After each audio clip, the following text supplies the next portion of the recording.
అదే RTV app వార్తల్ని క్షణాల్లో చదివే అవకాశం ఉంటుంది. ఒక న్యూస్ పేపర్, ఒక టెలివిజన్ ఛానల్ మీ చేతుల్లో ఎప్పుడూ ఉంటాయి.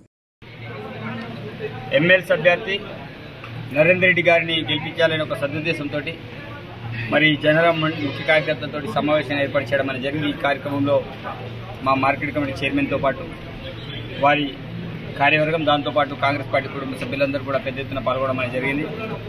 ఇక్కడ 1494 ఓట్లు ఉన్నాయి. ఈ ఓట్లలో ఎంపిక చేసే విధానాన్ని కూడా చాలా స్పష్టంగా మా వాళ్ళకి చెప్పడం అనేది జరిగింది. ఇప్పటికే ఎంపిక చేయడం అనేది జరిగింది.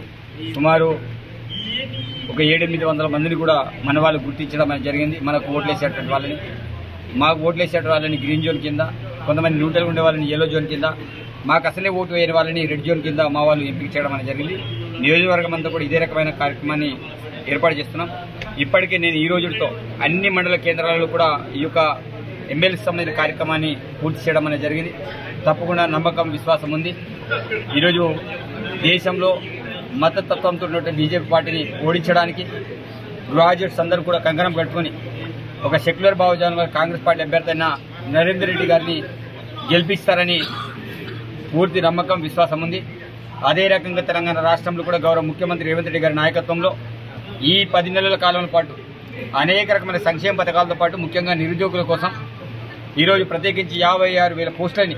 మరిన్ని వీడియోస్ కోసం ఛానల్ ని సబ్స్క్రైబ్ చేయండి. లేటెస్ట్ అప్డేట్స్ కోసం వాట్సాప్ ఛానల్ ని ఫాలో చేయండి. అండ్ లింక్ డిస్క్రిప్షన్ లో ఉంది.